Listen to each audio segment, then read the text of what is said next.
Good evening and welcome to the Wednesday, March 11, 2015 meeting of the Moscow Planning and Zoning Commission.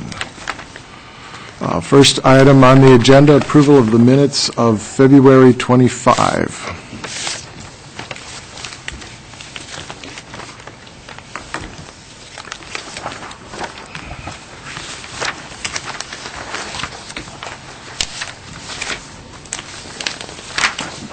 Move to approve. Thank you, Nels. Is there a second? Second. Thank you. Any corrections or comments on the minutes? All right. All in favor of approving the minutes of February 25, say aye. Aye. Opposed? Abstentions? Rebecca and Deborah. Thank you. Correspondence. Mike, anything from staff? None from staff. All right. I have two items. The first, you may recall last fall, probably September, Nick Saniel approached us about doing, it was a class project, doing a survey. We gave him some input, and the timing of things didn't work out for the students to do a report at the end of the semester, what with where our meetings fell and finals fell. And so Nick has indicated that he is available to do a report from that work, and he's hinted at ways that make it sound interesting to us. So I've tentatively got Nick on the agenda for 2 weeks from now, March 25, I guess it would be. And then the other item is call for shared readings. If you have items that you would like to suggest to send to Mike, even if you have a theme that you would like to suggest, something that we're working on or that you see coming forward, you could send an idea of a theme to Mike as well, and we could try to find some readings along that line. Any other correspondence from the Commission? All right, Transportation Commission meeting report. The Transportation Commission will meet tomorrow afternoon from 4 to 6. There are 3 interesting items listed on the agenda. I don't know a great deal about what discussion will go. The first is a discussion of the northeast portion of the Ring Road realignment.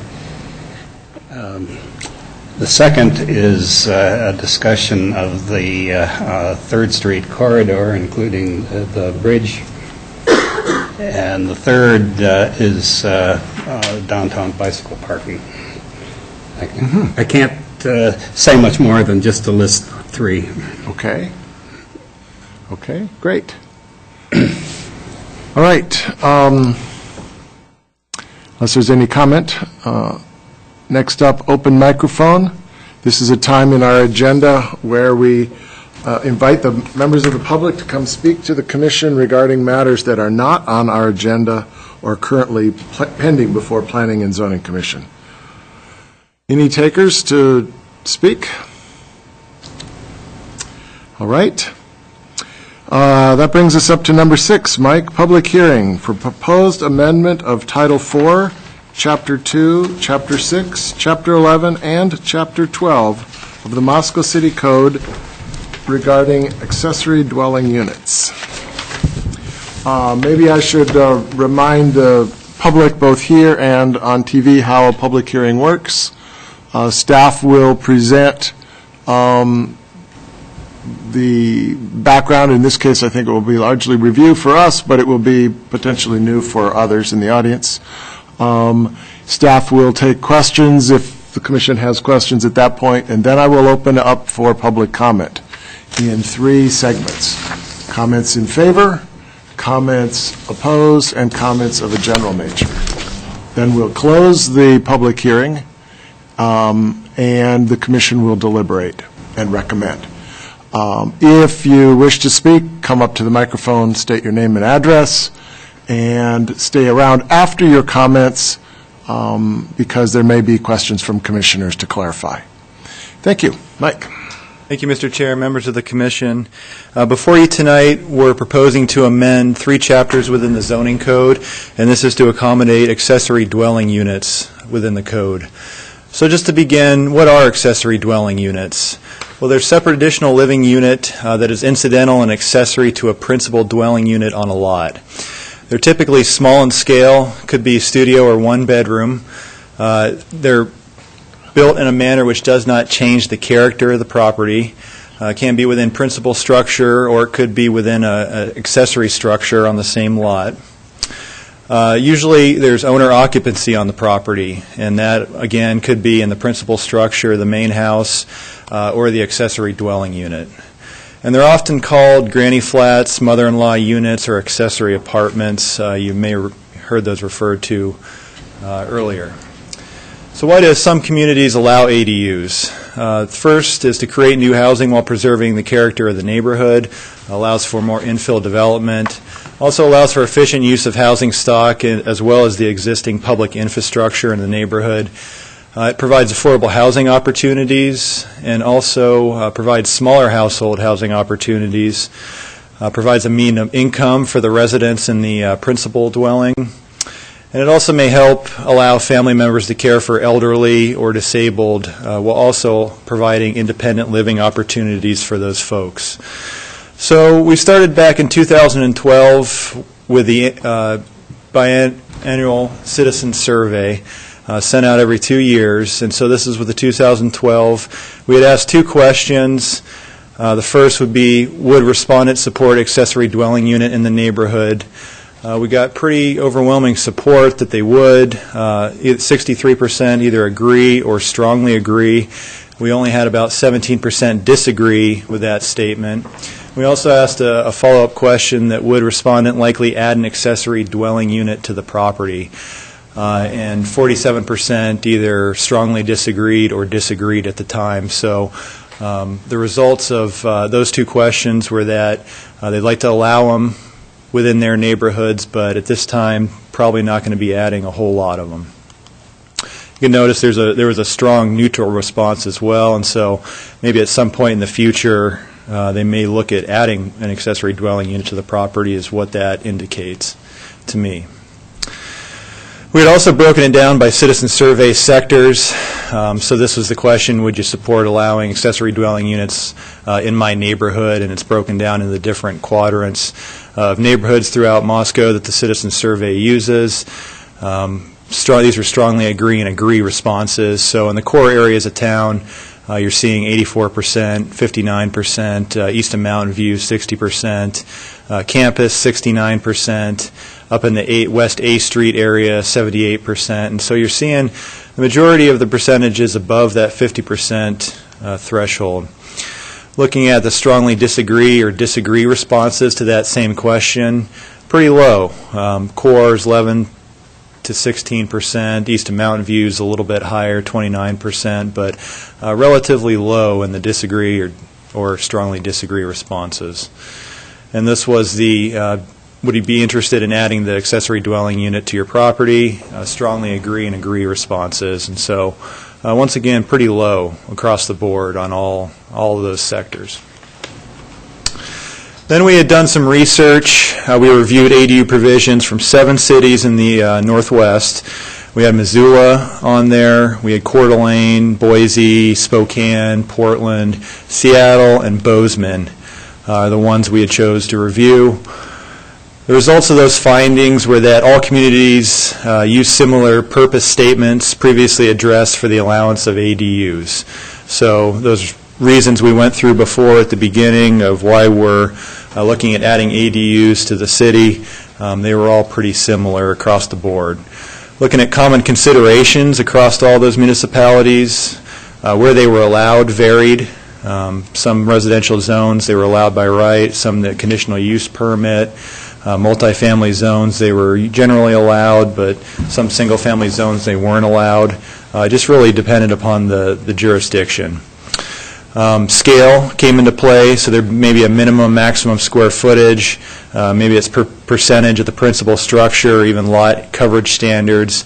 And it may vary for the attached and detached ADUs.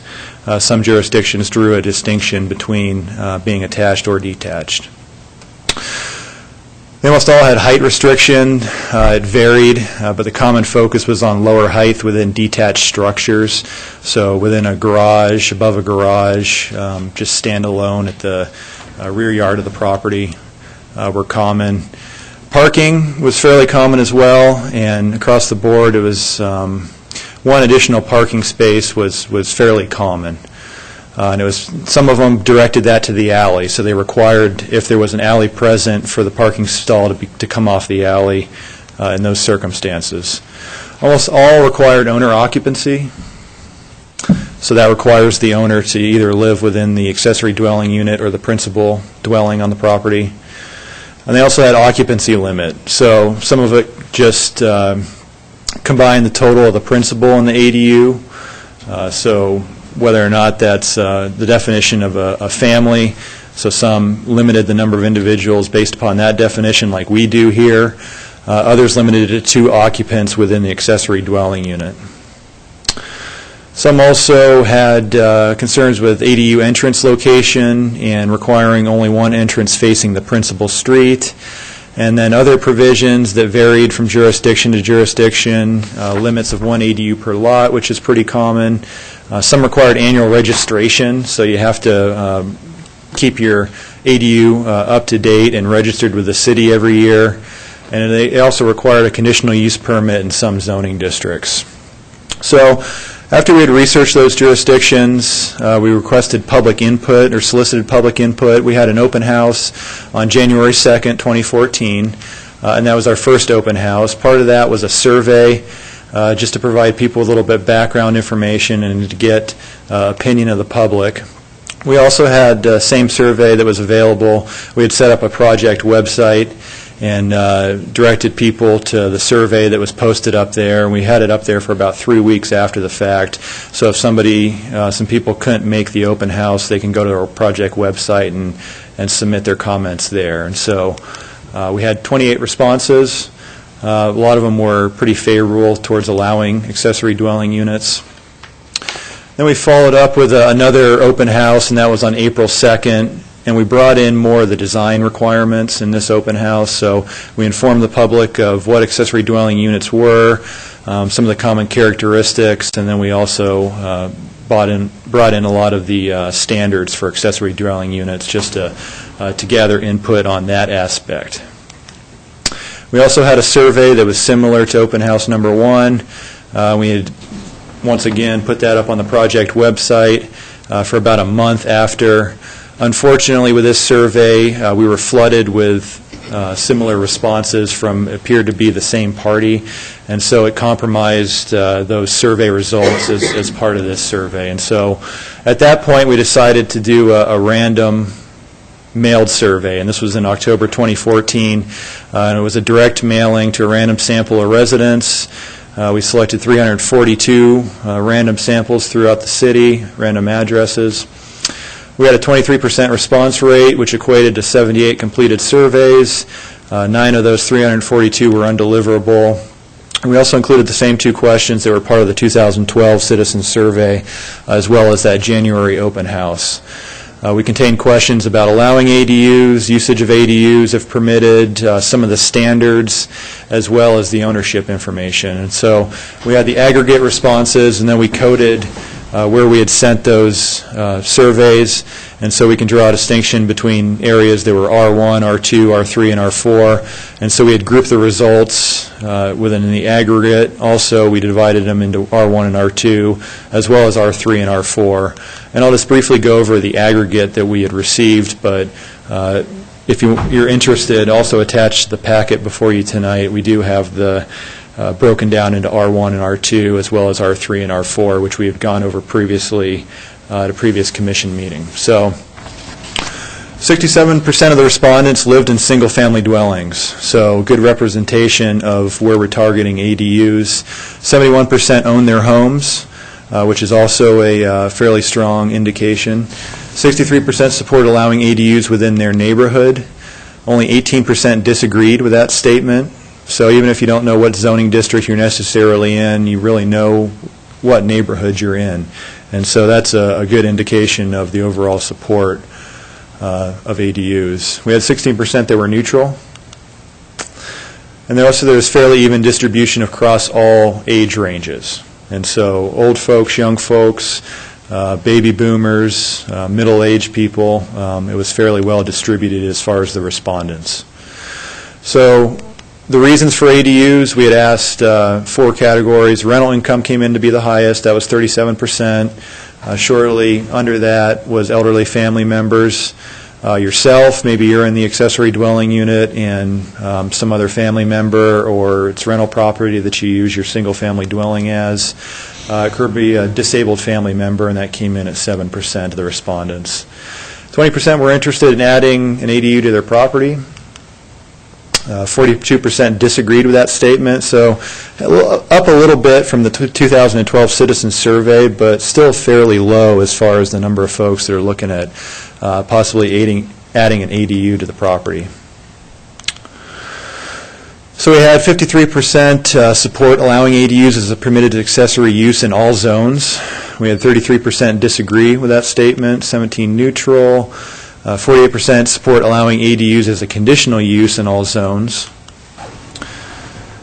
26% disagree, 25% neutral, and 76% support ADUs as a permitted accessory use in R3 and R4. So pretty overwhelming support in R3 and R4, which would already allow duplexes and multifamily dwellings, twin homes and townhouses within those 2 zones. 8% disagree with that statement. Had a little bit less support for ADUs, 62% showing up in the R1 and R2 zones, so it drops a little bit. At 21% disagree. And of the respondents, the important elements that they thought should be addressed were owner occupancy, off-street parking, maximum occupancy, and the maximum size of the accessory dwelling units. And so after we received those results earlier this year, the Commission had directed staff to prepare a draft ordinance with the following elements: ADUs as permitted within R1 through R4 zones, as well as some standards to include the size, limited to 600 square feet or 40% of the square footage of the principal dwelling, whichever is less. A maximum of 2 occupants. Owner occupancy, yes, so limited the property to owner occupied, whether it be in the accessory dwelling or the principal dwelling. To require 1 off-street parking space for the ADU. This is on top of the required parking for the single-family dwelling. So that brings us to the proposed ordinance before you tonight. As you can see at the beginning of any ordinance, we have a series of whereas statements that really support why this ordinance is being proposed. First, we go into the comprehensive plan, which our housing chapter discusses to provide a mix of housing for the diverse population. We go into discuss how accessory dwelling units achieve that goal of the comprehensive plan. Also, to develop ADUs while preserving characters of neighborhoods. We're not creating new neighborhoods. We're developing ADUs within existing neighborhoods, and hopefully with the standards doing it attractively so there's less of an impact on that existing neighborhood. Land use and community character chapter, we have land uses that meet community needs while preserving agricultural land, so it allows for more infill development instead of creating houses on the outskirts of the city, which would cause more usage of that agricultural land by housing. Community mobility section, the transportation system, safe and multimodal transportation. The more you intensify the density of the development, the more prone and location of this housing closer to the city core, the more likelihood you're going to use alternative modes of transportation, walking, bicycling, using public transportation. And so that's one of the reasons we think accessory dwelling units support that goal. Looking at the U.S. Census Bureau, they're predicting by 2029, with the influx of baby boomers aging, more than 20% of the U.S. population will be over the age of 65. And so it's important to provide alternative housing opportunities to allow some of those folks to be able to age in place, have their children still be able to take care of them. And that's another reason why accessory dwelling units are important. So that brings us to the areas where we've inserted accessory dwelling units as an accessory use within the zones, ag forest, farm ranch, suburban residential, and then R1 through R4. And staff had added ag forest, farm ranch, and suburban residential. Those are zones with large lot sizes that would presume to be less of an impact with adding an accessory dwelling unit within those zones, and that's why we had added those 3 zones to the list. So we're adding, under the permitted accessory uses and structures section of each of those zones, the language of accessory dwelling unit subject to the specific use standards of this code. Specific use standards we'll get to, but those will be included within Chapter 10, or Chapter 12, excuse me. And then within R1, R2, R3, we currently have a use which is accessory living quarters serving as a guest house or domestic servant quarters. And so we'll get to the definition of that, which we'll be proposing to remove. But with the addition of accessory dwelling units, there's really no need for a guest house. It's currently a conditional use permit within those zones. We may have a couple out there, but none that have come in to get a conditional use permit over the last 10 years. They've just been ones that have existed. Also, within Chapter 6, accessory building setbacks, there is a couple proposed amendments, and these are for buildings greater than 200 square feet in size.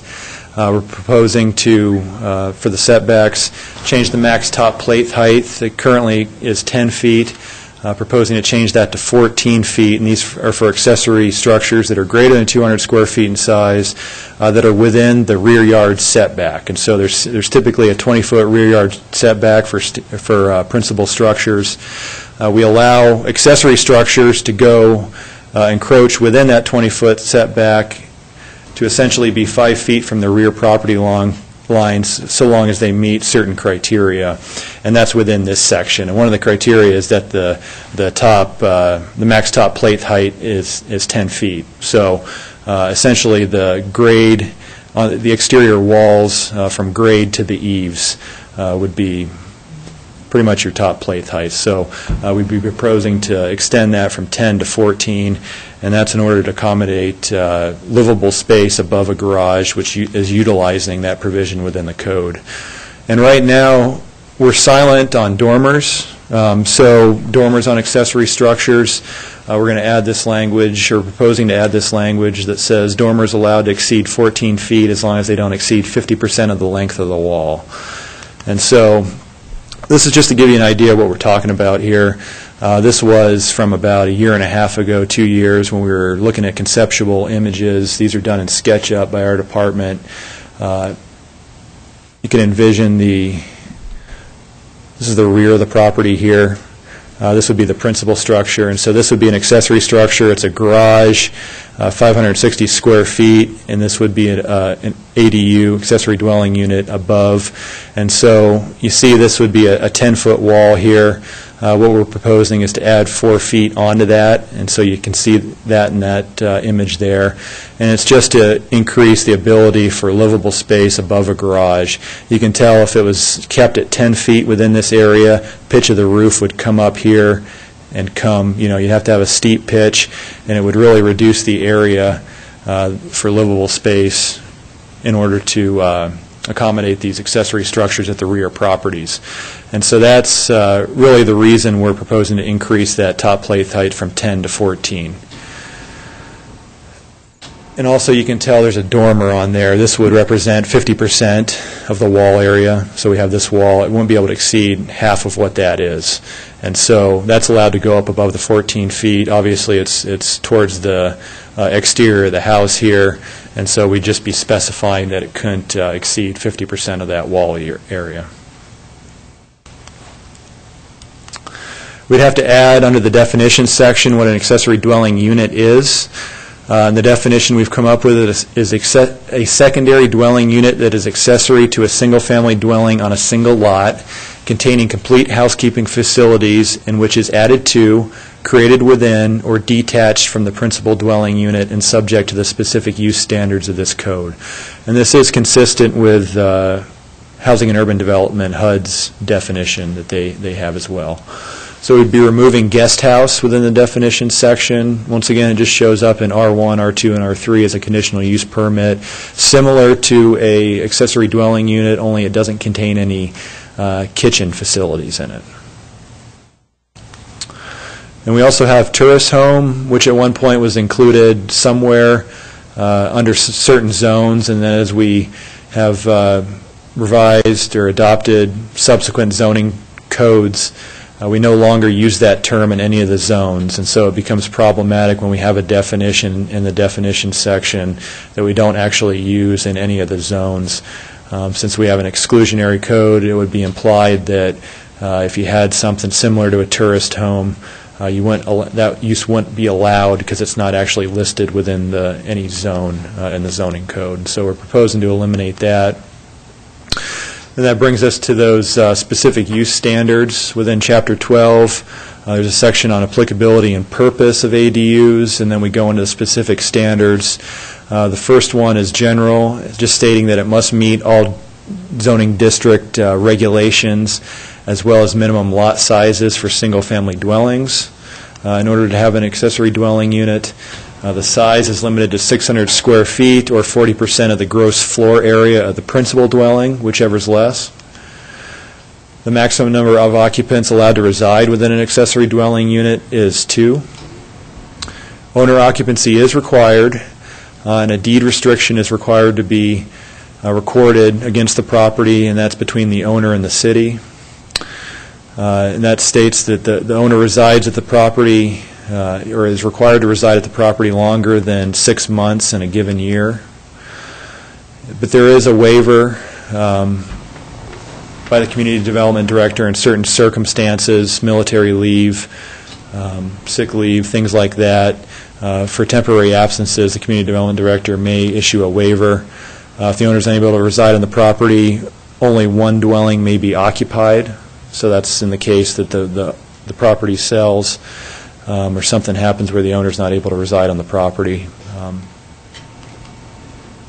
Then off-street parking, one additional off-street parking space is going to be required for accessory dwelling units, and once again, that's on top of the required for the principal dwelling unit. So, staff's recommendation is to conduct a public hearing, and upon consideration of the testimony presented, either recommend approval of the proposed ordinance as presented, recommend approval of the proposed ordinance with modifications, or do not recommend approval and take other action as deemed appropriate. I'd certainly be able to answer any questions that you might have. Thank you, Mike. Questions for Mike? I just have just one. I'm trying to remember. We knew this once, but of the cities that we looked at, list of each one of those cities did pass an an ordinance. Correct. Right. Correct. So that would be Boise and Coeur d'Alene and Missoula. Missoula, Bozeman, right. yep. Right. Yep. Thanks. Other questions for Mike? Kurt? Sort of a what if. So say there's not an owner on the property anymore, and the family that's in it has the 15-year-old they want to stick out in the old ADU. Would that be allowable? You know, to kind of just use it as a detached bedroom? Good question. Huh? So the owner would be in the main dwelling, the principal dwelling? No owner occupied. That's the thing. No owner occupied? Yeah, renters with a large family that want to stick the teenager out in the detached bedroom. Well, the owner of the property would have to reside on there. They wouldn't be able to do that. And so that technically that would be illegal for them to be able to do that. Yeah. Okay. Unless the owner was on the property, and then they could certainly do that. Yeah. Other questions for Mike? I have Yes, one. I keep coming back to this, but the deed restriction, we've talked about that, and we saw the sample deed a couple meetings ago. Sure. There's already enforcement mechanisms in the code. I think it's there's criminal fines. I think it's a misdemeanor to stay in violation of the code past a certain amount of time. It's mostly complaint-driven. How does having the deed restriction add any enforceability to this particular ordinance? that's not... Well, I don't know that it would add any enforceability. Like you said, it's within the code, and so it's law, and so they're required to abide by those portions of the code. It is a misdemeanor if they're not in accordance with the provisions of the code, so you're correct there. It's basically putting the owner on notice that there is a deed restriction, and for future owners of the property, it also puts them on notice whenever the property changes hands. Sometimes they don't always convey what the restrictions are on certain pieces of property when you have real estate transactions. So it's more or less just to have another buffer, another layer of enforcement for us to notify the future owners of the property, just to put them on notice that there is these requirements and you have to abide by that. And it really, it's within the code, so it's required anyway. But I think it just serves as good notice for the future owners, the current owner, and the city in order to keep track of these a little bit easier.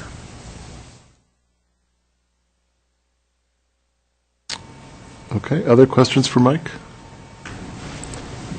All right. Thank you, Mike. So we have now come to the public comment portion of the proceeding.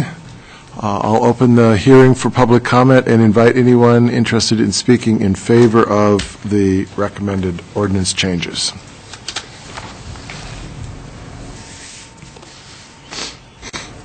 All right.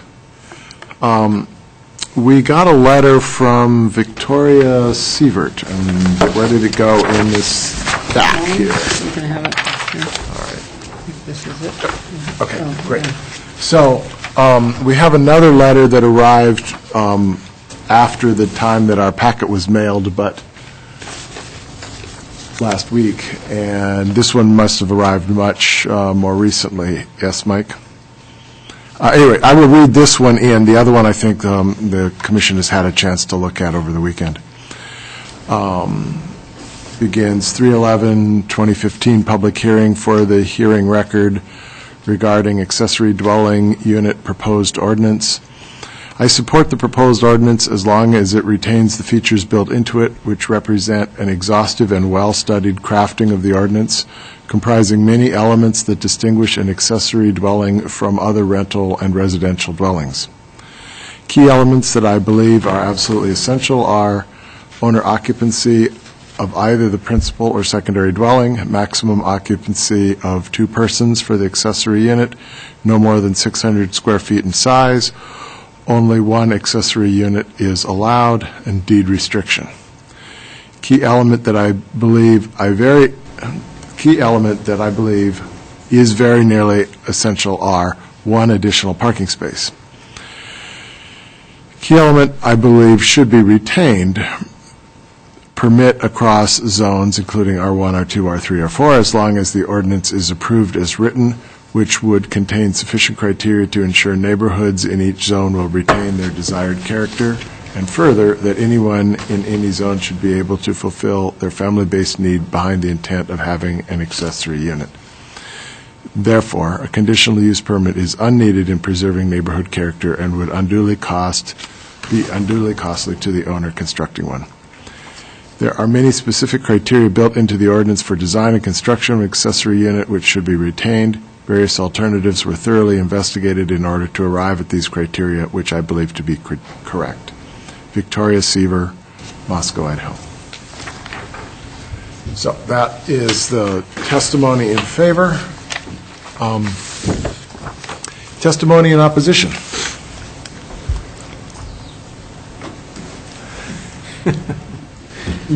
I'll stand up. Or do you want to be in the general category? Maybe in the general. Okay. I don't know. Testimony of a general nature. Name and address for the record, please. I'm Roberta Radovich, 809 East B Street, up near East City Park.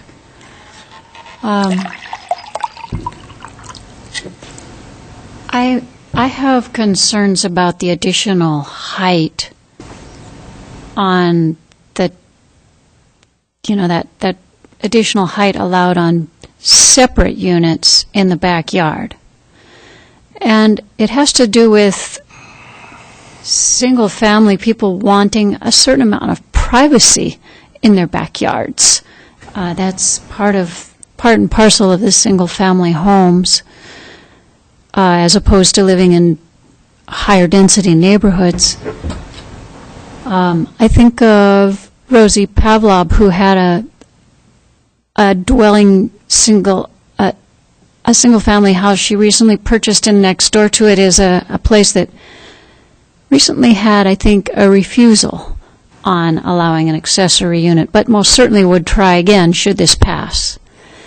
What they did in the backyard next to her was to build the land up higher, graded it up higher, and then they want to do a 2-story affair.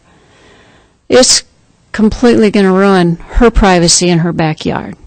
She's now inquiring about a fence. She can only make a 6-foot fence. Well, the guy graded the land up higher and then just sort of sloped it down right there by her fence.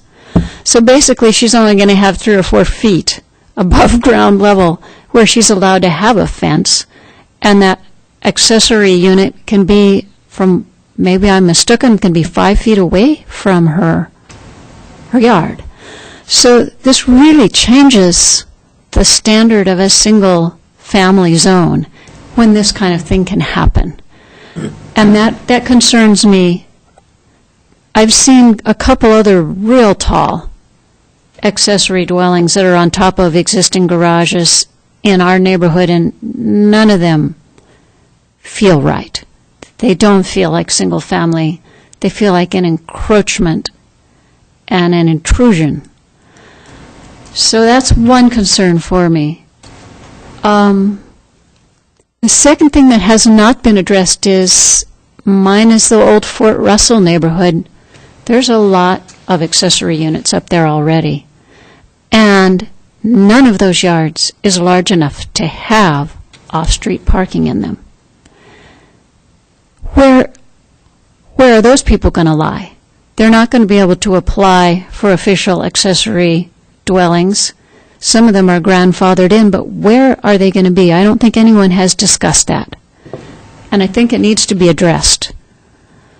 How to handle these older units that do not have parking.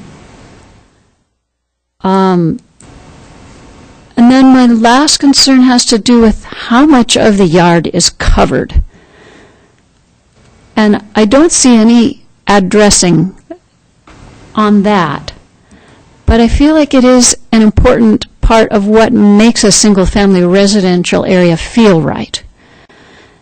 And I'd like to see that there was something added that could preserve a sense that a guy could put a garden in his backyard, and that it wouldn't be completely filled up with another sprawling 2-story unit. So on a lot of levels, I like the idea of accessory units, but those are my concerns. Thank you. Thank Could you. I ask you Questions one for clarification about, I didn't quite understand your point about parking. Are you talking about existing houses that already don't have off-street parking, and so where would they put more off-street parking? Well, could you clarify that basically, one? my understanding as part of this had to do with addressing people that already have accessory units, not legally maybe, but they're there, and they have been for years. Some of them are legal because they were there prior to the zoning. You know, they've been grandfathered in, but then they go to sell that house, and the bank has a hard time with that, right? So if we're going to address this issue of older homes that already have existing accessory units, they do not have the required parking, and they cannot. Their yards are too small. And that has not just has simply been overlooked in this ordinance, and I think that there needs to be some attention paid to that, so that those people, if they want to become legal, can. Those people who are grandfathered in can, if that's the desire, or can't, if that is not the desire. But I think it needs to be addressed and not just overlooked. Does that answer? Yes, it does, thank you. Yeah. Thank you. Any other questions for Roberta? Okay, thank you. Thank you. Mike, a question for you to understand further. Roberta is asking, I think, if we have a legal non-conforming use now in a basement apartment, for example, which could be considered in the future an ADU. It meets other criteria, but it does not have the one parking stall that would be in our current ordinance. How would it just remain a legal non-conforming use, or Illegal non-conforming use. If you were in the circumstance where you were in a zone that didn't allow a duplex, so you had the apartment in the basement, and you were trying to get a loan for a single-family dwelling, which she had mentioned that, you oftentimes run into mortgage problems and banks not wanting to lend on a use that they can't recoup should it burn down or be destroyed. And so you run into oftentimes people having to either convert it into a single-family dwelling, so take out the kitchen, make it all communicable space. But they would have, if accessory dwelling units were approved, they would have that option to be able to create an accessory dwelling unit maybe out of that non-conforming apartment, but they would have to meet all the requirements that were stipulated within the ordinance. So they'd have to meet the 600 square feet. They'd have to have another additional parking space on the site. Now, for those circumstances where the topography is such where they physically can't, that's what variances are for. Those are the safety valves that, trying to get an accessory dwelling unit, but it's impossible to develop parking on the site. Well, that's what variance processes are for. So that's the route that you would have to take. Okay, thank you.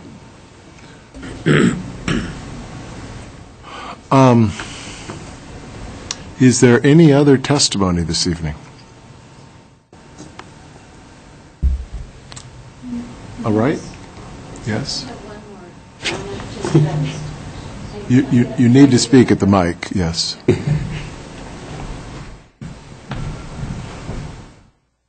I think that if the council is dead set on that two-story possible of a rear dwelling unit, there needs to be consideration of a higher allowable fence height to preserve. That hasn't been discussed, but that's something that I think, okay, that's all. Thank you. Okay, thank you. So, Mike, we saw a similar sort of thought was sparked in my mind, the massing kinds of questions in the letter that came from Munita et al. That was in the packet. And the question that I want to ask you for clarification on is, ADU aside, what could be built in a backyard today by way of a outbuilding? I don't want to call it a garage. It's a non-habitable structure. It's not a housing unit, but it might be a garage. It might be a shop. It might be an art studio.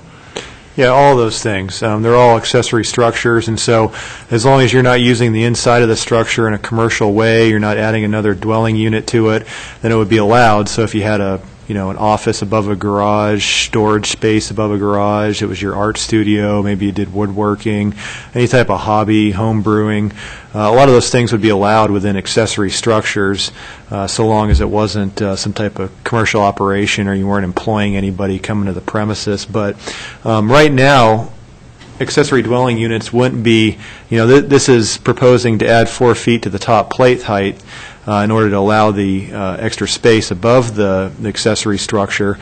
But right now, you can achieve an accessory structure in your backyard, and it can go, as long as you keep the top plate height to 10, it could go all the way up to the underlying height of the zone. So it could be 35 feet, which is R1, R2, R3.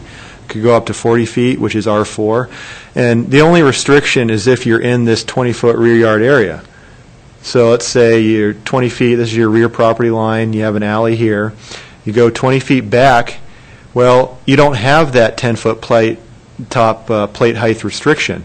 And so you could build in this area between the house and, say, the accessory structure here, you could presumably build an accessory structure right up against, further than 2 feet away from your house so it's detached, but that thing could go all the way up to the height of the zone, so it could go up to 35 feet. This is just allowing an additional height for the structures that are 5 feet away from the rear property line that are within that 20-foot rear yard area. So you typically have that setback. And so as long as it meets all the principal structure setbacks, I mean, you could build a house back there if you wanted to. You wouldn't have to situate your house close to the street. You could build it back here if you wanted to, and you could have your typical 5-foot side yard setback, and you could go all the way up to 35 feet in height. So you could have a 3-story building with a low-pitch roof that you could build already. So it's just adding a little bit of extra height at the rear in order to accommodate this livable space above a garage, and it only applies to that area that's at the very rear of your property. Wendy, did you have a comment? In tangential to that, I think one of the reasons that the increased plate height evolved is that if you took a typical garage, say with a 10-foot plate height and a 24 by 24 garage, and you start to think about habitable space in, say, a 45-degree angle roof, which is really common in, say, Fort Russell, you'd go in, you go in 5 feet before you have habitable space. You'd have to have a lot more coverage on the ground, a much larger footprint on the ground if you just had a normal-sized garage, I was just working the math out, you'd get about 336 square feet of habitable space in a standard garage. So by going to 14-foot plate height, you can keep that same ground line, but get quite a bit more space because you're going, you have a head start on the rise, and it's still not going as tall as the 35-foot allowable that the neighborhood would allow otherwise for a garage structure. So again, this comment is only if you're encroaching in the back setback. Yeah, it's only if you're in this 20-foot rear yard area. So it's just allowing you to instead of putting your structure 20 feet back from the rear property line, it's allowing you to place your structure 5 feet from the rear property line as long as you meet a few things. One of them being that you restrict your top plate height to 10 feet right now. And so, and the other is that you don't exceed 50% of the rear yard area. So as long as your accessory structure, the rear yard area is going to be the 20-foot area here, as long as you don't exceed 50% of this area with your accessory structure, then you're allowed to do it. So, and one way to look at it is that it has the effect that it keeps your backyard near your house rather than, because what I understand you say is that gray structure could be moved up to the white structure, could be even bigger, and then your backyard would all be in the 20-foot setback. More lot coverage. Yeah, you could effectively move this structure to the 20-foot mark, which is probably about right here, and then you don't have to worry about any top plate height. You can build all the way up to 35 feet tall with your walls if you wanted to, and you wanted a flat roof. Okay. So the concern that Ms. Radovich is raising about the privacy of backyards and the encroachment of the neighbor overlooking the fence or whatever already exists in what is permissible. We just don't see much of it being built. I don't see much of it happening, but maybe there is a circumstance if somebody wants to do this, but they're restricted to the height, so they can't actually do it. And maybe they have to move it 20 feet up in order to do it, and then it may be more obtrusive because now you're towards the center of the rear backyard of an adjacent property looking straight down on it instead of having the structure pushed all the way to the back. So that may be another way of looking at it. So I have another question. In terms of the privacy issues, right now what you're saying is that somebody could have a studio up in that space today. You could build a structure and have a studio or a work area. So you'd be inhabiting the space part of the day. the difference with an accessory dwelling is you're allowed to live and sleep there, so you Yeah. have more time in that space. And one thing I've wondered that if we should maybe consider when the structure is a certain distance from the property line is prohibiting dormers on the side yard, the close side yard property line. So in other words, you could see if that dormer is looking into the backyard of the current house, it wouldn't be really bothering the next door neighbors. But if it's looking into the neighbor's yard, it might be more bothersome. And we haven't really talked about that issue. It's something that you brought up. But, maybe, even though architecturally it might be a little weird to have a dormer on one side, it might, I would look at it aesthetically and not like it too much, but that would perhaps address some of the privacy issues. I don't know. I'm just throwing that one out there. Yeah. Okay. Mills? I know we haven't delved into this particular issue, but this is only allows 600 square feet, so you can't have a big accessory dwelling because we have a size on that. You can add to your house. I mean, I just keep thinking about the fact that I live in a house that's 35 feet high. I've been looking into my neighbor's yard all my life, and I don't know if any neighbor didn't like it or not. I don't recall. 35 years, nobody seemed to complain. I don't know what people do in their backyard, but my neighbors apparently don't do anything that I report to the police. But in other words, my point is that you can, depending on the size of your lot, you can build an addition to your house that's 35 feet high and put dormers on it and anything else. And it seems to me like we're straining at a gnat, given the fact that we've said this is only 600 square feet. We don't allow accessory dwellings to be 1,000 square feet, which an addition to your house could be. You see my point? I don't think it's... I do know that we've seen around town 2 or 3, at least I've seen several of these really tall garage things in the back, and we're not suggesting that to go up a full 2 stories. But we have tried to make that extra 4 feet just allows a small space to be kind of habitable. I mean, it's not much. So I hear what you're saying, and certainly the people who live next to me, of course, have, since my house has been there 125 years, I guess they never complained because they saw that it was already there. And but I'm just not sure that our accessory dwelling unit is a small thing, 600 square feet, and if you build a 1,000 or 1,200 square foot addition to your house, it can go up. So I just want to make that clear that we're not. There's a lot of issues, a lot of things that can happen out there, and if 90% or 80% of the people that filled out the forms were saying, gosh, we want to build these accessory dwellings right away, you might at least want to give a nod to it, but I don't see,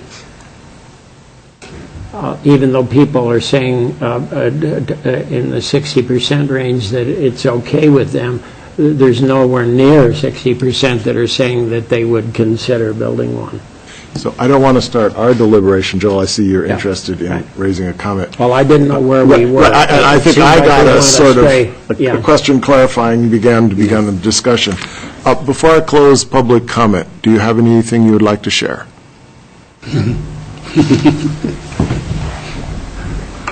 Name and address for the record, please. I'm Bill Thompson. I live at 621 East C Street in Moscow, and I apologize for being late. But I would like to speak in favor of this proposed ordinance.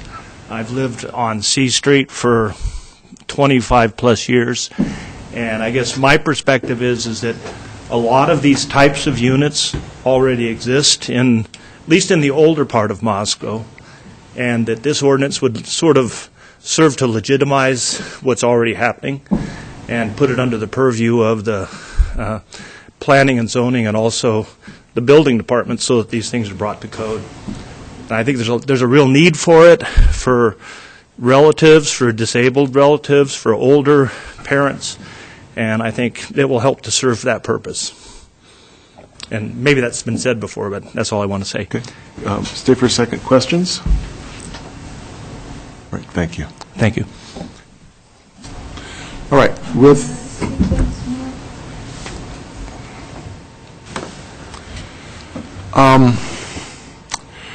what I'm afraid of is beginning to engage in a dialogue as opposed to a presentation of a perspective, and so that's where I'm struggling.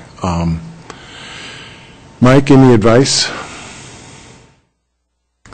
Yeah, that's what we don't want is a dialogue back and forth, but if she has one final comment, then I don't see how that would Yes.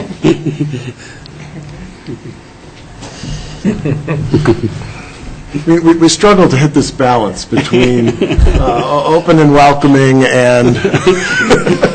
So my final thought was regarding the idea that a homeowner does look down for years upon the yard of his neighbor. That's not somebody who's there, a new person, every year or every half a year as a renter. That feels much more intrusive. You don't know that person. Your neighbor, you know. That was my final comment. Thank you. All right, with that, I will close the public hearing and invite deliberation amongst the commissioners.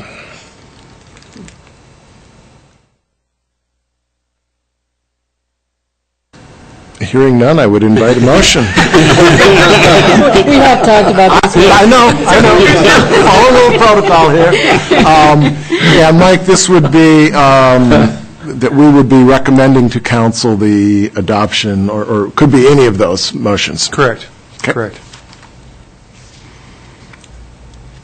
You know, we've been with this for a long time now, and gosh, I'm really positive about it myself. I feel like we've covered many bases, tried to make it as public as possible, and I don't know. I don't think we've done a better job at reviewing and rewriting and thinking about a thing as we've done in 2 years, and I'm really positive about going forward with it. So I would be happy to make that a motion if you'd like it. Then that motion would be to recommend to council. I would recommend to council the recommendations of staff to have this accessory dwelling ordinance go forward and have a city council As hearing. proposed. As Recommend proposed. approved Yes. as proposed. As proposed. Okay, so I have a motion. Is there a second? I'll second. Unless anybody else wants to. Rebecca, thank you. Yeah. All right, motion and a second. Any final thoughts anybody wants to share on this? Yeah. Kurt. Okay. So this is a real compromise measure. I think in general,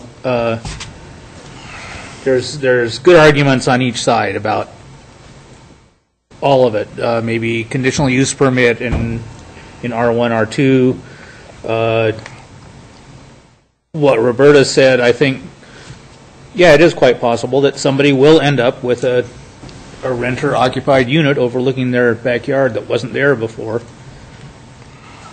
I think what tips the balance for me on this being a good idea are the two things. One, there's a lot of them out there already. It would be nice to get them legitimized. And then secondly, the thing I see is as the country grays, I think this just has too much potential for allowing people that happen to be house rich and cash poor to stay in their homes longer. And I think that's what tips it for me in being in favor of it. If the city council decides they want to make R1, R2 a conditional use permit for these, then that's, wouldn't break my heart, but I'll go ahead and vote for just sending it forward as written. Okay. I expressed my opinion on the conditional use permit at some previous discussions, and I've not changed my mind. For me, I think it's important to maintain the character of the property that people thought they bought, and the R1, R2 people bought a concept of single family with a fair amount of space. I was intrigued to see the suggestion in the Manita et al. Letter that the concern is mostly with respect to detached ADUs rather than enclosed ADUs. And I guess I would be satisfied if we required a conditional use for detached ADUs in R1 and R2. And I feel very strongly that there should be some involvement of the neighbors in the decisions about what goes on in their neighborhood. And thus, I don't believe that making ADUs simply a use of right in these zones is adequate. I certainly very strongly agree that it will be good to bring some of the non-conforming under the radar units into compliance. And in general, I'm certainly supportive of ADUs. So that the R1, R2 conditional use is really the only objection I have. But I do feel that strongly. Do you want, just a moment, Rob, do you want to attempt an amendment to I'd like to hear whether I get any support. Okay. Rob. I share Joel's concern. We talked about this at, I think, 2 meetings ago, and I think there was a pretty reasonable response that it was not going to be a problem, but it has still kind of bothered me. And I would also support conditional use permit. But on the other hand, I recognize the 2 years of work that's gone in on this. I don't necessarily want to be disruptive of the process, but I did want to indicate that I share that concern that Joel just raised. I'd like to ask a question about it. If a property owner proposed an accessory dwelling unit that complies with all of the restrictions that were folded into the ordinance, what grounds would merit a denial of a conditional use? And doesn't it generate a whole lot of extra work for probably what Board of Adjustments, not us, I guess. But I guess I haven't been in on that part very much to see how conditional uses play in, but I'm just wondering what argument would present a denial of a conditional use? Would it really change anything by doing that? What an excellent question. I guess I'd defer that to Mike. I have not really been involved with the conditional use permit that much either. If something's allowed by conditional use and all the standards are met, what grounds could somebody be denied a conditional use? Mike, can you help us with that? Yeah, I mean, it'd be the approval or denial of a conditional use permit is based upon the criteria that we set forth in the code. And so they would have to meet each of these criterion in order for a conditional use permit to be approved. First one is the proposed use will not endanger the public health or safety if located where proposed, and that the use will not result in conditions which will tend to generate nuisances, including but not limited to noise, dust, glare, vibration, odors, and the like. The second one, the proposed use meets all applicable development standards of the zoning code. So that would be the standards that we've set forth here. The use will not be injurious or detrimental to adjoining properties or the neighborhood. The proposed use is a public necessity or is justified by the applicant and deemed by the Board of Adjustment to be a benefit to the public. The character of the proposed use, if developed according to plan as submitted, will be in harmony with the area in which it is to be located. The proposed use will not endanger the public health or safety, and the proposed use will not be in conflict with the comprehensive plan. So those are your criteria that the board would be reviewing as part of a conditional use permit proposal. The one I would see that possibly the Board of Adjustment might focus on would be the character of the neighborhood. Did I hear a comment starting? Yeah, it seems to me like what would determine it then is how you define harmony with the neighborhood and detriment to the neighborhood. It would be a question of convincing the Board of Adjustment as to how that comes down. Which might be the route that you get the dormer moved from looking directly over the neighbor's yard to the other side. Yeah. No. Mike, back to the question of the cities that passed this. Are you aware of whether any of the cities that we looked into, did they put a conditional use or did they go across the board? Some utilize a conditional use, some did. Yeah. Mike, have any had their ordinance in place long enough that they've revised it in any way that would tell us, oh, that was a mistake they stepped away from? I don't know if I could answer that. I know that Missoula had adopted an ordinance that was only effective in a couple of multifamily zones, and then they had another ordinance a subsequent number of years later that they had tried to adopt accessory dwelling units in more of a single-family zone, and I think it was per conditional use permit. And I don't know, that the last I heard it was approved, but there was a little bit of fight on that end. It went through fairly smoothly, I believe, on the multifamily and duplex zones, but there was a little bit of opposition to the single family, and I think it ended up being a conditional use permit within Missoula for those zones, single family. No. Can I make I want to make a little generic statement or thought about change. I understand how change can scare us, but I think we've been really careful with this. But if I look at a broader picture,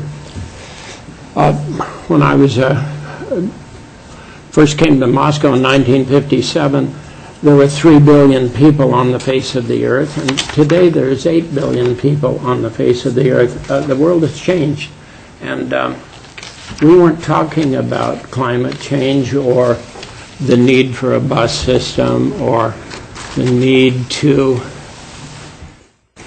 rethink the way we live in 1957, but in 2017, we are thinking about that, and so I appreciate my colleagues' concern that, well, we don't want to change anything, but I don't think this is a big scare issue. I don't think it will change all that much, but it may be that we need to think about density and the way we live. In other words, we're lucky right now in Moscow to even have a little tiny bus system, but the systems that we have rely on us not living the way we thought we would live in the 50s. And so I just think it's worth at least a consideration that the world that we are living in has some problems that and I think this is one of those, this is a light-fingered way of beginning to deal with a density issue that is not too difficult to deal with, but it has a potential of a modest shift in our residential dwellings. So I like the idea of allowing each residential, in other words, everybody, whether they're R1, R2, R3, R4, they can make that choice. I'd like to treat everybody equally here and not put a little more difficulty.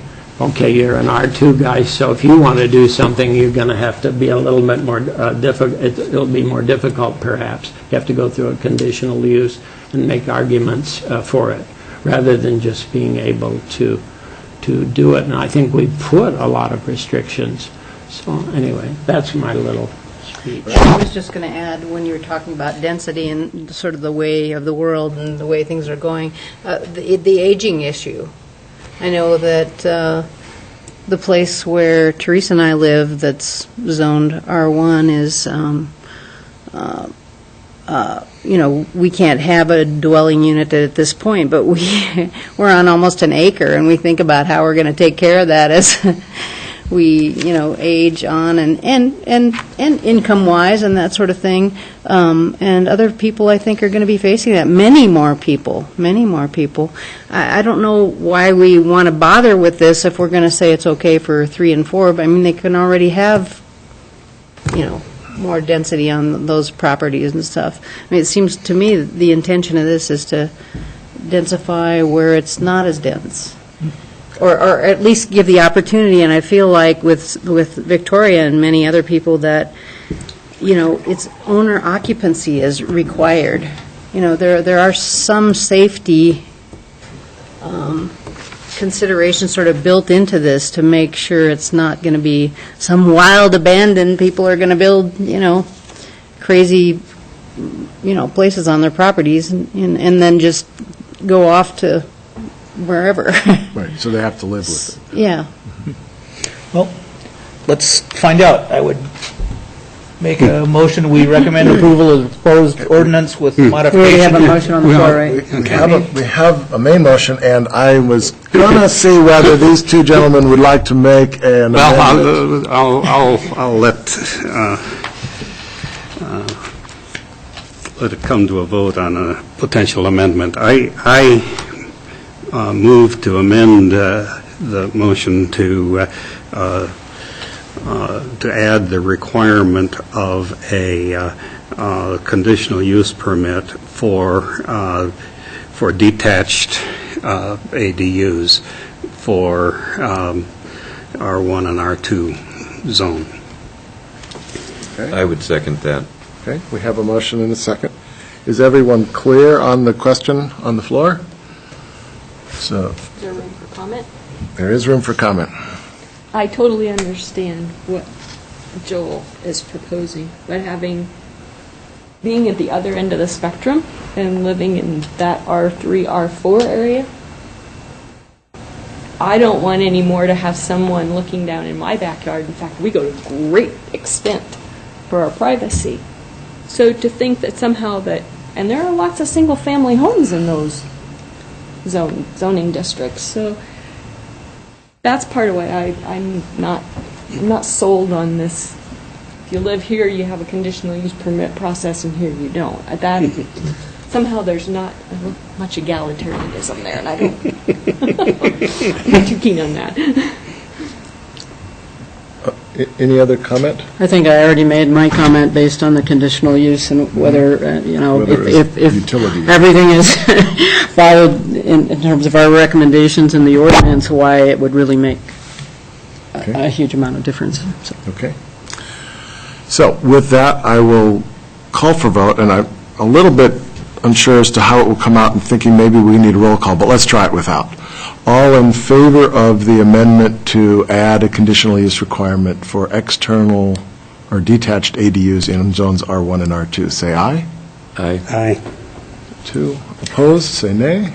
Nay. Nay. Okay. Abstentions? It would appear that the motion failed. Then, I guess we're ready to vote on the original motion, which is to recommend with approval to the council as proposed. Second. We have a second. I have been troubled by this for a long time, and my trouble, I think, will maybe not surprise you, but I think it's overly restrictive. The things that I have been reading lead me to believe that the more restrictions you put on, the owner occupancy, the parking, the deed restriction, that those limit the actual use of the ordinance. And I think it would be sad to have gone to all this effort to create an ordinance that then doesn't actually get used because it's restrictive.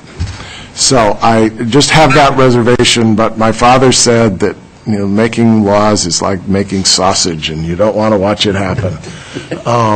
My hope would be, and my question to Mike about, are there cities that have amended that we would find over time that we would return to this and review some of the nuances, perhaps. At any rate, any final comment? All right, I'll call for a vote. All in favor of the recommending as written approval to council, say aye. Aye. Opposed? I'm going to oppose it based on my On your motion. Thank you, Joel. position. And any abstentions? All right, thank you. I went with the And I appreciate the careful thinking and the trying to find exactly the right spot. I think we've gone back and forth in useful ways, and so I appreciate that, and I appreciate the collegial dissent. Mike, we are on to number 7, temporary use draft ordinance, second review. That only took 2 years.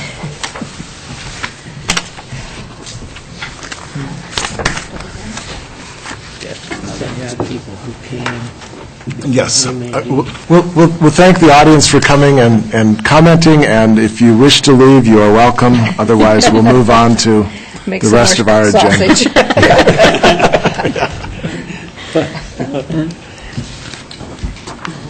So, temporary use amendments within the code. We discussed this last time and got hung up on landscape yards. And so I've brought this back with a few tweaks. First of all, we'll just go over what we had discussed before in Chapters 3.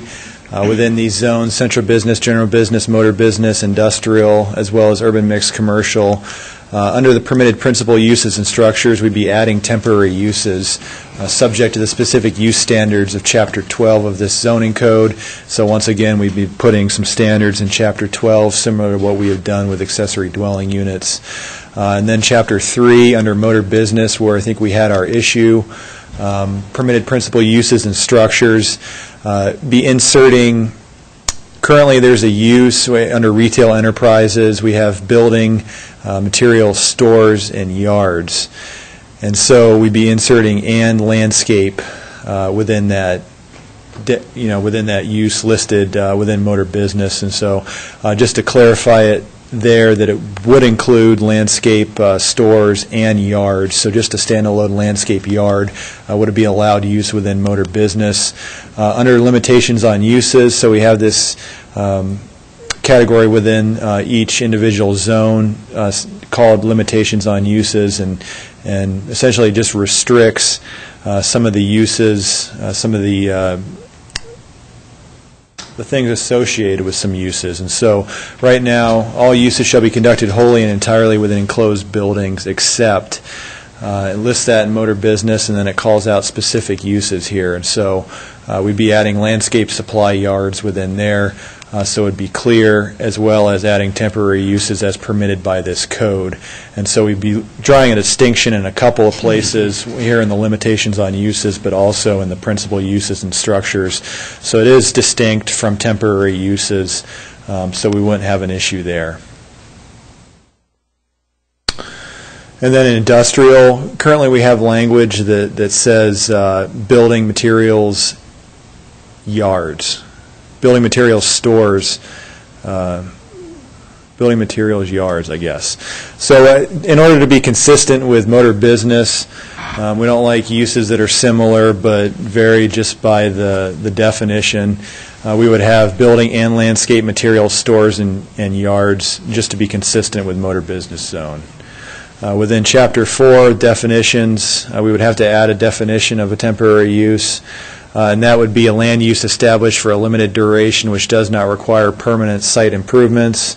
Temporary uses include, but are not limited to, the erection of temporary structures for activities such as fruit and vegetable sales, Christmas tree sales, fireworks sales, art sales, and other retail sales permitted in the zoning district which the proposed use is to be located. And we did have some language that said excluded seasonal landscape supply yards. So with the addition of the clarification in motor business and industrial, and then the limitations on use clarification, I don't think we need that there at the end of the definition. And so I've struck that within the language.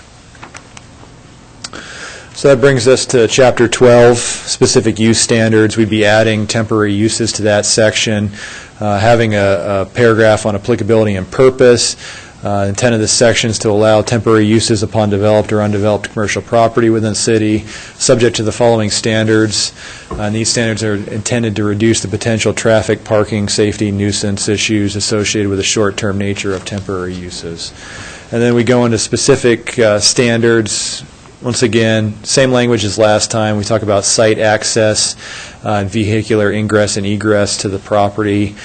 Should be established from vehicular approaches or temporary approaches as approved by the city engineer. And so if it's an undeveloped property, we want to have the city engineer take a look at it. And if they didn't have any established approaches, there was no curbing on the side, we'd want to have something that identified where they were to enter and exit, and so we didn't have any traffic issues and safety hazards associated with that.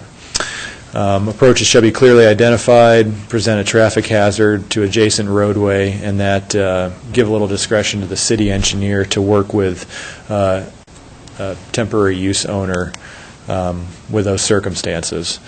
Site circulation, we'd want vehicular circulation to be delineated and maintained on the property, and that's in order to reduce the risk of vehicular conflicts and ensure orderly circulation. So not necessarily an issue on some of the developed sites that have parking lots, they're already striped.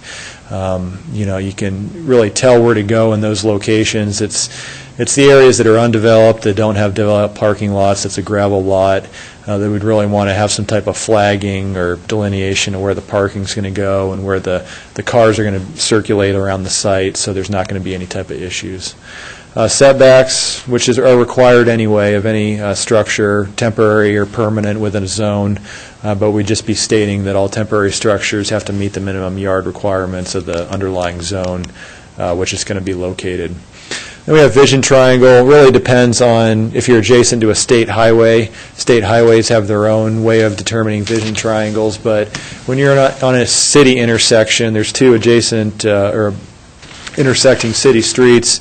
How you determine the site triangle is you go from the curb line extended 40 feet back in either direction on the street, and then you draw a triangle. And within that triangle, we have restrictions. The objects can't be above 3 feet in height, whether it be shrubs or other displays, goods, objects. And so we just want to state that all temporary structures have to be located outside of the street intersection site triangle, but you're allowed, if you have displays, goods, objects placed within the intersection triangle, that they just be in accordance with our city standards, which were adopted recently. And like I said, just limits things that are solid to they can't exceed 3 feet in height. If you have some type of tree in that area, as long as the limbs or anything don't go below 10 feet in height, then you're allowed, things like that. But it would just refer you to those city standards. And then we talked about a duration. Each temporary use may not exceed 30 days per calendar year. And so if, whether it be consecutive, it'd be limited to 30. If there was a vendor that was just coming in on the weekends, like the one on the South Couplet that was selling produce, to just show up on a Friday, Saturday, that would just be cumulative. So you just add up the days, and as soon as they got to 30 days, then that would be their allotted duration where they're allowed to operate. And could they just get another 30-day permit? No, it would just okay. be limited. Yeah, it'd be limited to one. Each vendor would be allowed that.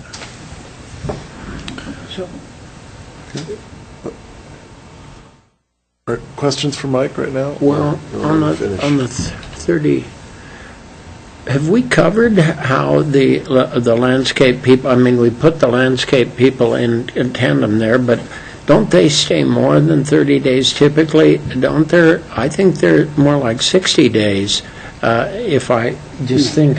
But we caught that problem last time. And what Mike has done is turned them into permitted uses, so they're not temporary uses anymore. So just in motor, it only happens in motor. Snuck it by him. And then we have some nuisance language. And so the temporary use shall not result in dust, noise, tracking of dirt in the public right-of-way or other nuisances generated upon the property. And it usually only comes into play on just those undeveloped sites where it may be rainy, have a muddy parking lot. Our city code already prohibits tracking of any mud or dirt in the public right-of-way. If they do that, they just have to get a street sweeper and try to clean that up. But we don't want any type of dust, noise, any type of nuisance that could be generated from undeveloped sites. And then last, we just want to draw a distinction on developed and undeveloped property in that a permit's required for any temporary use conducted on an undeveloped property or property which does not have an existing developed area. So just to be clear, all temporary uses will still have to meet these standards. It's just the ones that show up on undeveloped property will have to come talk to us and get a permit just so we can keep track of these things a little bit better. So the old sunglasses thing that was at Howard Hughes Appliance, that's fine because that's a parking lot. They wouldn't have to get a permit? They wouldn't have to get a permit. Yeah, anything that shows up in Howard Hughes parking lot, Christmas tree sales, I think they have a snow cone stand that shows up every once in a while. So yeah, they wouldn't have to. Undeveloped is the key thing. Undeveloped's the key, yeah. Other questions for Mike? Are you thinking that we're ready to ask staff to proceed to public hearing on this, or? I agree. Okay. For the first meeting in April, I think I can. Okay. Okay. All right, Mike, that's number 7. Number 8. Legacy Crossing Design Guidelines, potential amendments. If you recall, we had gone through, I think the last couple times, Legacy Crossing Design Guidelines, the Urban Mixed Commercial District, and kind of the conflict in the parking regulations there. It showed up within Legacy Crossing Design Guidelines, and it also showed up in Urban Mixed Commercial District. It was actually more restrictive in Legacy Crossing, the design guidelines, and so, which really wasn't the intention when we had set out to create the overlay district. And so we had taken a look at all these issues, the conflicting regulations, kind of Legacy Crossing, at least for residential uses, studio, 1-bedroom apartments, required to have 1 stall, urban mixed commercial, only .625. The 2-bedroom apartment, Legacy Crossing was 1, urban mixed commercial is still less at .875. And then we provided the example of, say you had 20 studio apartments, design guidelines would require 20 stalls, and urban mixed commercial is a little over half of that, so 12 and a half. So we recognized we had an issue there. We had proposed some amendments, so just inserting the table from the design guidelines within the urban mixed commercial zone, and so we'd be getting rid of this current language and inserting the table. We'd also be changing it from 1 stall per dwelling unit within the residential to what the urban mixed commercial has right now of 50% of the minimum parking required by this code. And so that's really the only thing we'd be replacing in the table is just making that change. So we'd be shifting the table from the design guidelines to urban mixed commercial, but we'd be changing a portion of the table to match kind of what we had with the urban mixed commercial guidelines. So we'd be combining them both is what we'd essentially be doing. Within the design guidelines, we'd just be eliminating them from the document. And so we'd still have a paragraph that talks about the off-street parking requirements are in accordance with the urban mixed commercial zone or the underlying zoning district, if you will. So we will have that language under the off-street parking requirements. But I also wanted to, as we had gone through and really did our first review since we've adopted this document, there was another, I wouldn't say issue, but just something we'd recognized going through the review process that I thought I'd bring to your attention just so you could let me know if you think it's worth pursuing or not.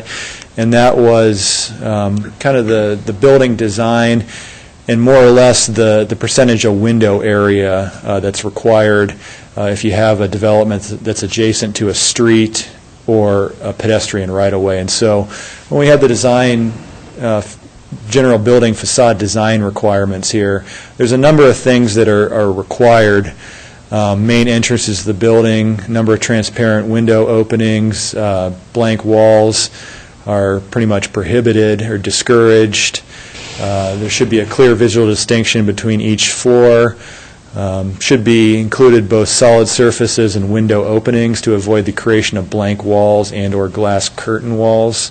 Window openings should be balanced and avoid huge blank wall surfaces on the facade. Then you have rear and side facades should be designed with similar architectural elements, materials, colors.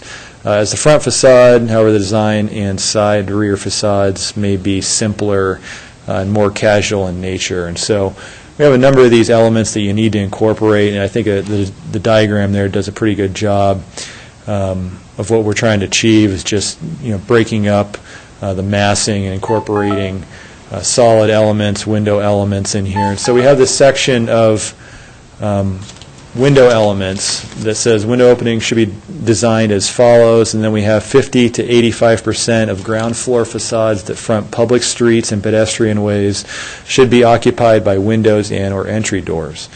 And so when we were going through this and reviewing the different proposals, it seemed pretty reasonable, 50% to 85%. And then we actually, we were able to calculate that exact area. And so this is just to take a look at the Sangria proposal that the UR ended up selecting when we were reviewing this one, trying to determine whether or not the bottom was 50 to 80%. The ground floor facade was occupied by doors or windows. What do you think? I mean, looking at this area, this is about the cutoff top plate height. Looks like a pretty large area occupied by the window on that ground floor, 60%. Ended up being 51% occupied by windows or doors, and that seemed like a lot of windows to us when we were looking at it. And so it met the requirement. The other ones had a little bit of trouble, but I think 2 out of the 3 met the requirement. But it just struck us when we were taking a look at this as, though that maybe that standard's a little bit too high, and maybe we could possibly ratchet that down a little bit. Certainly a little bit less window area I don't think would have any type of detriment to the building. Mike, was it just 51% on just this elevation, or was it the whole building? Well, the only elevation that matters are the ones that are adjacent to the street. So yeah, so it'd be 6th Street, and then it'd be Jackson. So we'd have that. We had those 2 elevations to work with. So you're just talking about street level, wrapping the corner. Yeah. But yeah, it's just there's a different standard for the windows that are on the 2nd floor and above. I think we allow 25%, I think. But it's just the ones that are on the 1st floor, facades facing the street level or pedestrian ways. And so... Wow, it looks like we need to review some of the figures on other buildings that we think are wonderful and look at that figure a little bit. I'm a little stunned. Yeah. Because... And conversely, 85% seems like we're not going to, I mean, I like that. Yeah. And 85% is going Yeah. to be substantially more glazing. Yeah, in one sense, we have the line that says we don't want these, walls that are strictly windows, and we want to, distribute the massing between solid and windowed and doored openings, and then we have this, restriction here. Those figures were derived from sort of more classic downtown storefronts, though, that are pretty transparent historically, and they have columns on either end, and not these heavy pilasters that contemporary Sure. two-story, big buildings have. And so I think it's, it's. The 85%'s not very energy efficient either. So, if we wanted to take a look at it, maybe we could just, something simple, reduce it down to 40 to 75% of the ground floor commercial facade should be occupied by windows or entry doors. But then we also have, residential is allowed within this area. It's allowed through a conditional use permit if you want to do ground floor residential. So there is a possibility that we could have, through a conditional use permit, residential on the ground floor, which I don't think they're going to want large windows looking into somebody's, they want some privacy. And so we may have an issue there. Also, if some type of medical office goes in there, if you, ever drive by Gritman's offices, they always have kind of smaller windows, but the shade's always pulled because, typically medical offices, you want some type of privacy, whether it's the doctor's personal office at the doctor's office or not. Usually you have smaller windows in those type of office settings. And so we could possibly have some type of language added to that as well that allows the commission to consider a deviation from that standard for uses such as residential or medical offices, which are not located on primary activity centers. And that's not, we can massage that a little bit more. That's just what I had come up with before the meeting here. So, but I think since we're going to be reviewing this anyway, or the commission is, it'd be nice to have a little bit of flexibility for some of these circumstances that may not warrant the 40 to 75%, that may not be at prominent intersections, that may be in other areas of Legacy Crossing, and they may be residential or office. And when you say commission, that's because the review would come, the design review would come back to P&Z. Correct. Not Board of Adjustment. No. Yeah, you would be reviewing a conditional use permit. That's the way the language is right now.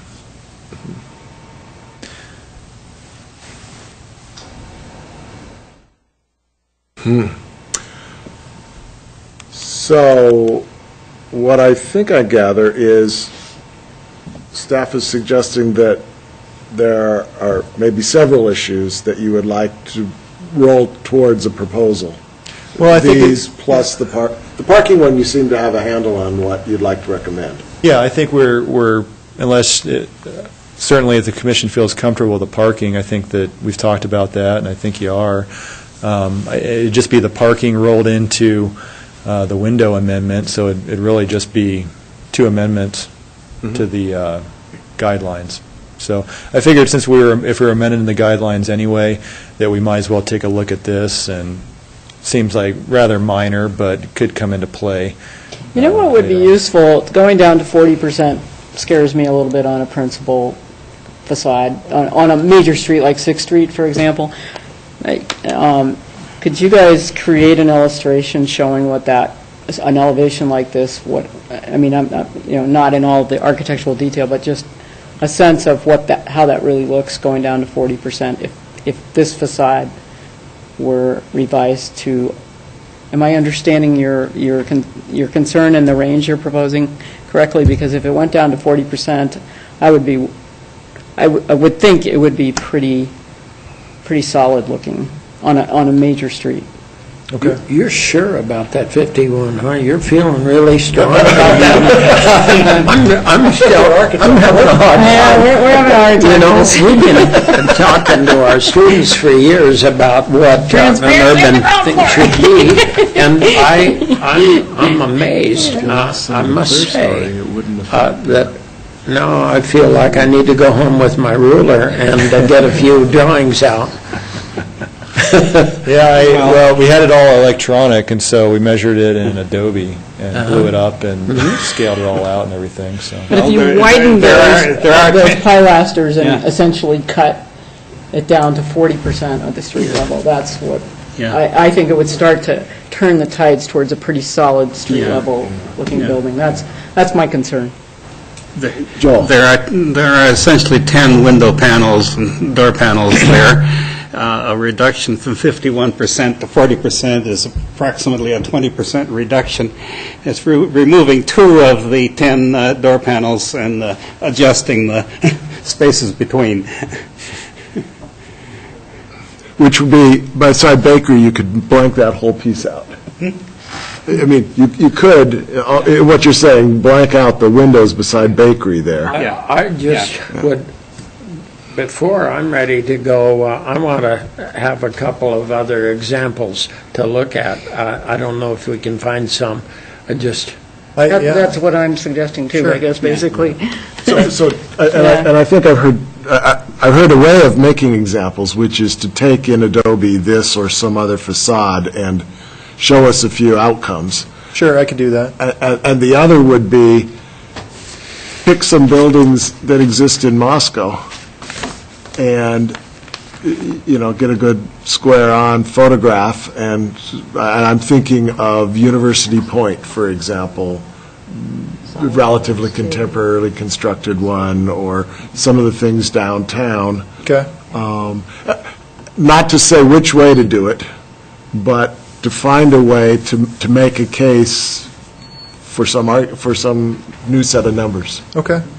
Yeah, and if it's possible, it'd be great to turn this specific drawing into 40% so that we can look at the two side by side. Yeah, that's what I was asking for. Okay. Well, I think it's going to be a lot different whether, say, you exclude this up here above the awning. I think it'd be very different than if you were to exclude the body. Well, it also could be a certain distance from the street too, vertically.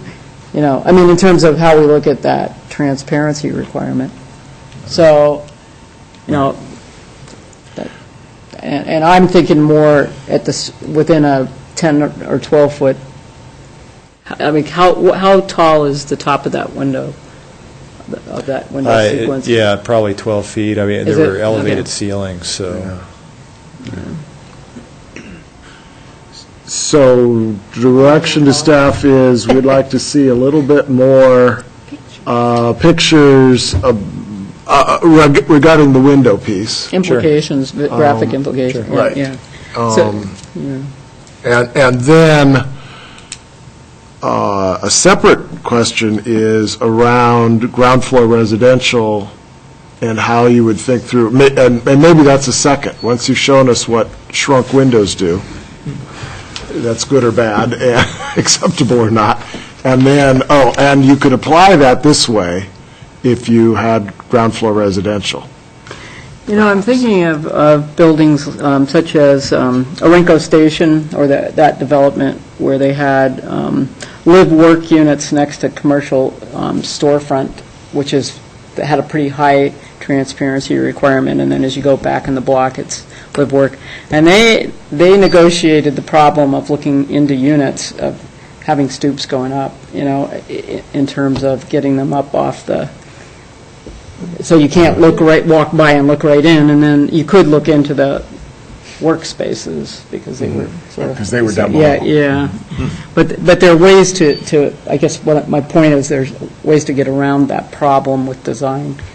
Can you find an article or images or something Sure. that could be part of a shared reading on that? Okay, will do. Okay. And I think I found one that also applies that I sent to Bill quite a while ago, I'll go looking for, which was a development that, like what we hope for in Legacy Crossing, seeked in its long run to be ground floor commercial and upstairs residential. But in order to make it pencil to begin, they needed to start ground floor residential. And what were the design things they did with the vision that those residences would go away in the existing structures and become commercial? So I'll look for that one, you'll look for one, and we'll have some fun reading. This is for the next meeting, or? No, we'll find it, and we'll announce it, so it'll probably be 3 meetings before we really get there. Maybe we'll speed it up if Mike Okay. speeds up. Anything else on this, either from Mike or from the commission, this topic? Those 3 ideas. Thanks for bringing Yeah. these up. This is good stuff to think about. All right, is there anything else for the good of the order? Just a minute, we didn't have a room full of people. Yeah.